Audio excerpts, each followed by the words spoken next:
जैसे ही मैंने अपने दरवाजे से अंदर कदम रखा तो मुझे पता चला कि हमारे घर में बहुत बड़ा नुकसान हुआ है। आप मेरी उन वीडियोस को देखकर ये अंदाज़ा नहीं लगा सकते कि मैं घर वापस कब आई हूँ।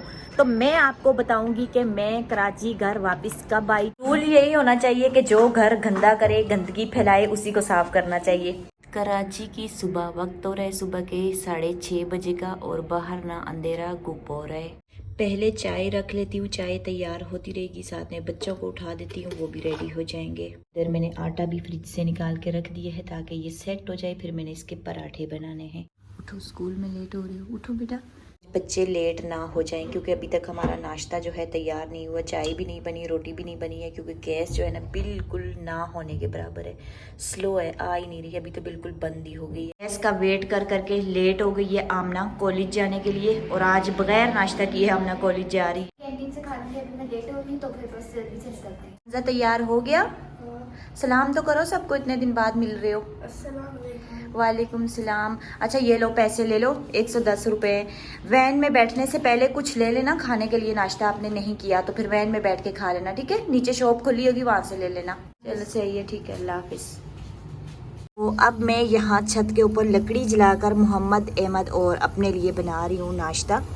पराठे हमारे यहाँ पर तैयार हो रहे हैं, चाय भी मैं ऊपर ले आऊँगी तो इस तरह से इसी चूल्हे के ऊपर जो है ना चाय भी मैं बना लूँगी। तो गाँव में औरतें जहाँ पर गैस नहीं होती, इसी तरह से सदियों से 3 टाइम का खाना लकड़ी के चूल्हे पर बनाती हैं, वो भी पूरी पूरी फैमिली का। और मेहमान जब आ जाते हैं फिर भी, तो यहाँ पर तो मुझे सिर्फ 2 रोटी बनानी है। तो अपनी जो रवैयात होती है ना, उनको इंसान को नहीं भूलना चाहिए। मुझे ये तरीका आता है चूल्हा जलाकर रोटी बनाने का। तो यहाँ पर देखे मैंने आसानी के साथ अपने लिए नाश्ता तैयार कर लिया। जब तक हमारा नाश्ता तैयार होता होता सूरज जो है वो भी निकल आया है। तो अभी चलते हैं नीचे और करते हैं नाश्ता। हमारा लग चुका है दस्तरखान पर। यहाँ पर हमारा पराठा, अंडा, साथ में चाय, और ये बैठे हुए ट्विन्स ब्रदर मोहम्मद और अहमद, दोनों ने एक जैसे कपड़े पहने हुए और कर रहे हैं नाश्ता।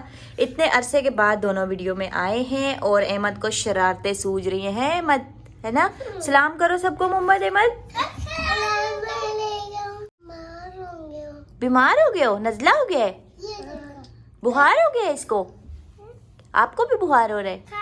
बुखार नहीं हो रहा, नजला हो रहा है। मम्मा ने दवाई दी थी ना, अभी ठीक हो गया हो ना माशाल्लाह से। आज ट्यूशन की छुट्टी नहीं करोगे ना दोनों? कितनी छुट्टियां की हैं सच्ची सच्ची बताओ। एक छुट्टी की है और आपने? मैंने 2 की है? मैंने भी बहुत सारी की हैं, ऐसे ही बोल रहे हो, मुझे पता है, मुझे आपकी टीचर ने बताया था। मोहम्मद अहमद ने बहुत सारी छुट्टियां की हैं। करने लगी हूँ अपनी स्किन केयर। सुबह सवेरे उठकर सबसे पहले नाश्ता बनाने से पहले मैं अपना मुंह पानी के साथ धो लेती हूँ, कुल्ली कर लेती हूँ और आराम के साथ बच्चों को स्कूल भेजने के बाद मैं अपनी स्किन केयर करती हूँ। अगर सुबह ही उठ के ना अपनी स्किन केयर करने लग जाओ तो बच्चों का नाश्ता लेट हो जाता है, वो स्कूल लेट हो जाते हैं। सिंपल और आसान स्किन केयर है। अगर इस स्किन केयर को कोई फॉलो करता रहेगा ना तो उसकी स्किन पर एजिंग नहीं आएगी, हमेशा उसकी स्किन जो है ना वो यंग रहेगी। अभी जो है ना हम जल्दी से अपना फेस वॉश कर लेंगे।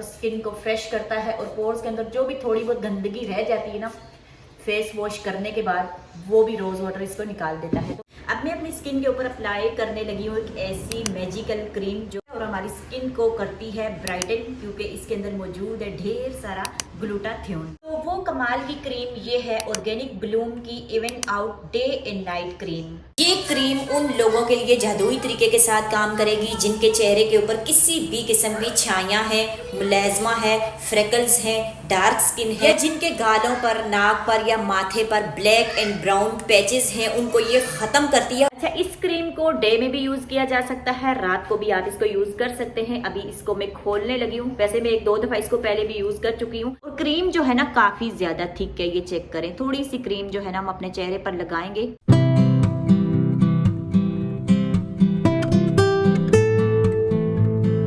कुछ अपने चेहरे के ऊपर लगाएं या ना लगाएं, चाहे आप घर में हो या घर से बाहर, सन ब्लॉक लगाना कभी भी मत भूलें।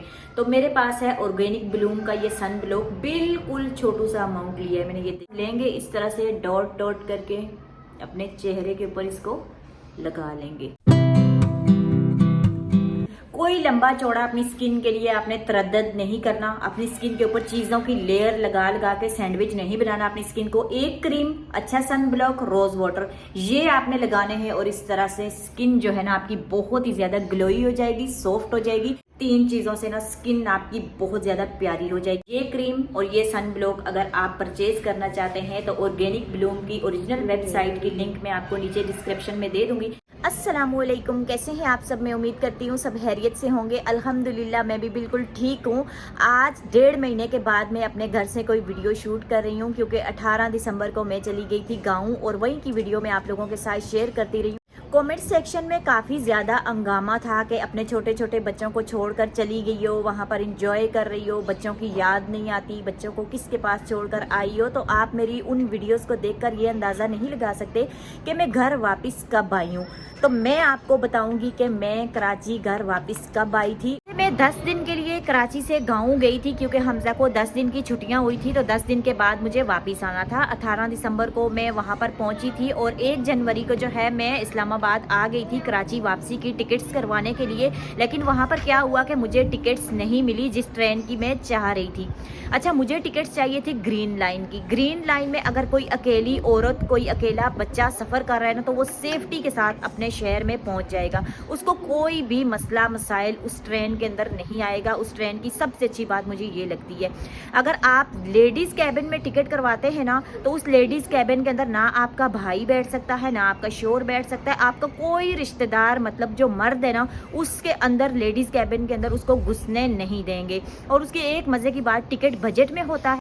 तो मैं चाह रही थी कि मैं ग्रीन लाइन की टिकट करवाऊं, सेफ्टी के साथ अपने शहर में मैं अपने घर में वापस पहुंच जाऊं, क्योंकि और ट्रेन का मेरा तजर्बा हो चुका था। जाते हुए मैंने बिजनेस क्लास ट्रेन की टिकट करवाई थी और बिजनेस क्लास में उन्होंने बोला था कि लेडीज़ जो कैबिन है उसमें आपकी टिकट होगी। और जाते हुए उन्होंने क्या किया कि सफ़र में जैसे ही स्टेशन आते रहे तो हमारे साथ और फैमिली को बिठा देते थे जिनके साथ जेंट्स भी होते थे। तो उन ट्रेनों की ये बात मुझे अच्छी नहीं लगी क्योंकि मैं अकेली थी, मेरे साथ आमना थी, तो ऐसी ट्रेन हमें नहीं चाहिए थी जिसके साथ में हमारे साथ कोई फैमिली, चलो औरतों का तो और मसला था, कोई मर्द सफ़र करे, ठीक है जी। तो ऐसा मसला था। तो जब ग्रीन लाइन की टिकट में करवाने के लिए गई तो उन्होंने मुझे बोला कि 15 से पहले की टिकट आपको कोई नहीं मिल सकती। तो मैं इतनी ज़्यादा परेशान हो गई क्योंकि बच्चों का मसला था। मैं 10 दिन के लिए गई थी तो वहाँ में इसलिए फंस गई थी क्योंकि 1 जनवरी को मैं गई थी तो मुझे टिकट मिली थी 15 जनवरी की। तो सबसे पहले होती है सेफ्टी, मुझे सेफ्टी को देखना था, मुझे जल्दी पहुँचने को नहीं देखना था, ताकि खैर खैरियत से ज़िंदगी रही तो हम बच्चों के पास पहुँच जाएंगे, ये चीज़ थी, ठीक है। 15 जनवरी को मैं वहाँ से बैठी थी इस्लामाबाद से ग्रीन लाइन में और 16 जनवरी को शाम के टाइम में कराची वापस आ गई थी। अच्छा, 16 जनवरी के बाद आप लोगों ने मेरी जितनी भी वीडियोस देखी है ना वो यहाँ कराची मैंने अपने बच्चों के पास बैठकर अपलोड की हैं। मैं वहाँ से काफ़ी सारी वीडियोस जो है ना रिकॉर्ड करके, बना के, एडिट करके साथ में लाई थी। तो काफ़ी सारे व्लॉग मेरे पास मरी के बने हुए थे। मैंने कहा पहले वो अपलोड कर लेती हूँ, फिर जो है ना मैं अपने घर के व्लॉग्स जो है आपके साथ शेयर करूँ। अब चलते हैं नीचे। ढेर सारे काम मैंने यहाँ आकर किए हैं। बच्चों के स्कूल में गई, बच्चों के ट्यूशन में गई, बच्चों के मदरसों में गई, घर के ज़रूरियात, बिजली के बिल, गैस के बिल, सारी चीज़ें ये मैं करती रही। 10 दिन के अंदर तकरीबन 10 दिन मुझे हो गए हैं, 10 दिन से ज़्यादा ही हो गए होंगे। तो वो सारे काम मैंने निपटाए हैं और अभी नीचे ढेर सारे जो काम है ना घर के, वो मेरा इंतज़ार करें। तो अभी चलते हैं नीचे। हम लोग घर की कर रहे हैं डीप क्लीनिंग और हस्बैंड जो है मेरी इसमें हेल्प कर रहे हैं, वो लगा रहे हैं वाइपर। अच्छा, ये अकेले काम नहीं कर रहे हैं, ये सारा फर्श मैंने धोया है, फिर मैंने साफ पानी डाला है तो उसके ऊपर ये वाइपर लगा रहे हैं। ऐसा ही है ना? अब लोग आपको देख के बोलेंगे इससे काम करवा रही है, ये करवा रही है। दोनों मिलके कर रहे हैं क्योंकि मोहम्मद अहमद ना बहुत ज़्यादा तंग कर रहे हैं। तो मैं कहती हूँ जल्दी जल्दी से फर्श सूख जाए क्योंकि टाइल्स लगी हुई है तो इसके ऊपर वो फिसलते हैं, फिर वो गिर जाते हैं। बस उस तरफ से सारा जितना भी हमारा घर है, पीछे वाला कमरा, ये वाला सारा हमने धो दिया। ये देखे साथ में मोहम्मद अहमद जो है वो भी हमें डिस्टर्ब कर रहे हैं। तो मैंने इनको बोला कि पहले ये गंदा वाला पानी एक दफ़ा अच्छी तरह से वाइपर से निकालो, फिर मैं साफ पानी डाल के, सरफ डाल के अच्छी तरह से फर्श को साफ करूंगी। एकदम मिट्टी निकली है पूरे घर से, हालांकि ये नजर नहीं आ रही थी, घर साफ सुथरा नजर आता, लेकिन धोने के बाद ना काफी ज्यादा जो मिट्टी है कोने खुदरों से निकली। इतनी भी गंदगी धूल मिट्टी थी, एक दफा ये चली गई है, वाइपर लग गया है, वहां से पानी बाहर निकल जाएगा। इस तरह से गीले गीले फर्श के ऊपर सरफ डालेंगे और इसको अच्छी तरह से क्लीन करेंगे। आज पूरे 1 महीने के बाद जो है ना इस तरह से मैं घर की क्लीनिंग कर रही हूँ। नहीं तो मैं जब घर पे होती थी ना तो हफ्ते में 1 बार इस तरह से अच्छी तरह से क्लीनिंग करती थी। तो तब घर इतना गंदा नहीं होता था। पूरे घर का फर्श हमने अच्छी तरह से धो लिया है। ये पानी थोड़ा थोड़ा इसलिए टाइल्स के ऊपर रह गया क्योंकि हमारा जो वाइपर है ना वो ठीक तरीके से नहीं लग रहा, टूट गया है। और पंखा भी नहीं चल रहा कि जल्दी से जो टाइल है वो सूख जाए। रूल यही होना चाहिए कि जो घर गंदा करे, गंदगी फैलाए, उसी को साफ करना चाहिए। तो इन्होंने घर गंदा किया था, अभी यही घर को साफ कर रहे हैं। वैसे मैं मजाक कर रही हूँ, पानी नहीं सूख रहा तो हम लोग जल्दी से जल्दी पोछे की हेल्प से पानी को सुखा रहे हैं ताकि मोहम्मद अहमद जो है ना उनका पाँव स्लिप ना हो। सफाई करने के बाद मैं आ गई हूँ किचन में और यहाँ पर मैं बना रही हूँ लंच, क्योंकि ब्रेकफास्ट के बगैर सुबह बच्चे स्कूल गए तो मैं ये नहीं चाहती कि बगैर खाने के वो मदरसे चले जाएं। यहाँ पर मैं आलू वाले चावल बना रही हूँ और चावल पता नहीं कौन से बारीक बारीक से इन्होंने लेकर घर में रखे हुए थे, तो यही मैंने सोचा बना लेती हूँ। और ये चने की दाल मैंने कल परसों बॉईल की थी, फ्रीज़र कर दी थी, कुछ ज़्यादा ही फ्रीज़ हो गई है, जम गई है। अच्छा, बाहर से अगर मैं सब्ज़ी लेने के लिए जाती ना तो मेरे पास बिल्कुल भी टाइम नहीं था क्योंकि देर हो जाती। और आज सब्ज़ी वाला वैसे गली में भी नहीं आया है ना, कोई आवाज़ नहीं आई है कि ले लेते सब्ज़ी। और पूरे किचन की मैंने अभी डीप क्लीनिंग की है। जिस दिन मैं आई थी ना उसके दूसरे दिन ही किचन इतना ज़्यादा गंदा हो रहा था, ये वाली टाइल्स वगैरह सब इसके ऊपर चिकनाई लगी हुई थी क्योंकि हस्बैंड घर पर ही थे तो वो खाना वाना बनाते रहे तो किचन गंदा था। तो गंदे किचन में खाना बनाने का दिल करता ही नहीं है। तो मैं इतनी थकी हुई थी, दूसरे दिन उठ के मैंने पूरे इस किचन की डीप क्लीनिंग की थी, आज मैंने फिर की है। और ये वाले जो कैबिनेट है ना किचन के, इनकी मैंने सफाई अभी इसलिए नहीं की क्योंकि घर में वाइट विनेगर नहीं था, तो उसी के साथ मैं इनकी सफाई करती होती हूँ। मंगवाऊंगी तो फिर इसकी मैं अच्छी तरह से इसकी भी क्लीनिंग कर लूँ। घर की सफाई करने में ना आधा पैकेट ये सर्फ का लग गया क्योंकि घर जो है ना काफी ज्यादा गंदा हो रहा था ना, सबसे ज्यादा जला हुआ था। दूध उबालते रहे, चाय बनाते रहे तो वो जल जल करना यहीं पर चिपकती रही है। तो इसको मैंने अच्छी तरह से ये देखे साफ किया है। और मरी में हम लोग चश्मे का पानी पीते थे और कराची में जो है ना मैंने आते ही पानी उबालना शुरू कर दिया था क्योंकि यहाँ पर ना नलके का पानी आप लोग नहीं पी सकते, नहीं तो फौरी तौर पर डायरिया, उल्टी और तरह तरह की बीमारियां बच्चों को लग जाती हैं। तो हम लोग यहाँ पर इस तरह से पानी को उबालते हैं, फिर ठंडा करते हैं, उसके बाद फिर इसको पीते हैं। बहुत सारे नुकसानात हुए हैं मेरे जाने के बाद। ठीक है, ये चाय पीने वाला एक भी कप नहीं था, तो ये नॉर्मल से कप कल मैं घर के करीब से ही लेकर आ गई हूँ। घर में जो कप थे ना सारे इन साहब ने, आपने तोड़े हैं ना कप सारे, अब चुप रहे हो, कोई भी कप नहीं था। और जिस दिन मैं आई थी ना उस दिन मैंने इस गिलास के अंदर चाय पी। पूरे घर की आज मैंने अच्छी तरह से डीप क्लीनिंग की है। ये टेबल वगैरह हटा के कोने खुदरे जो भी थे इनके अंदर से अच्छी तरह से मैंने क्लीनिंग की है। जाले वगैरह जितने भी लगे थे वो सब हमने उतार दिए हैं। एक काम हमने नहीं किया कि ये वाला इस रूम का जो पंखा है ना वो साफ नहीं किया। कराची में डस्ट इतनी ज्यादा होती है, हफ्ते में 15 दिन में एक बार पंखे को साफ करना होता है, लेकिन मैं 1 महीने से नहीं थी तो ये पंखा साफ नहीं हुआ है। तो इसको बस मैं कल साफ करूंगी क्योंकि क्लीनिंग करते करते रूटीन पर आते आते ना आज मैं बहुत ज्यादा थक चुकी हूँ। सारी जो टाइल्स है ना माशाल्लाह कितनी हल्की फुल्की हो गई हैं और चमक रही हैं। सफाई होने के बाद टाइल्स जो है ना एकदम लश्कारे मार रही जी। में बिल्कुल भी सर्दी नहीं है, यहाँ से अंदाजा आप लगा सकते हैं कि इन्होंने टी शर्ट पहनी हुई है। पर हमारा खाना हो चुका है तैयार। हमजा आ गया है स्कूल से और यहाँ पर खा रहा है खाना, चावल, अचार, साथ में दही का रायता। हमजा खाना कैसा बना है? खा लो, फिर आपने मदरसे जाना है। यहाँ पर कोई नाराज खड़ा हुआ है। मोहम्मद नाराज हो? नाराज हो? मुझे तो यूं लगा मोहम्मद नाराज है।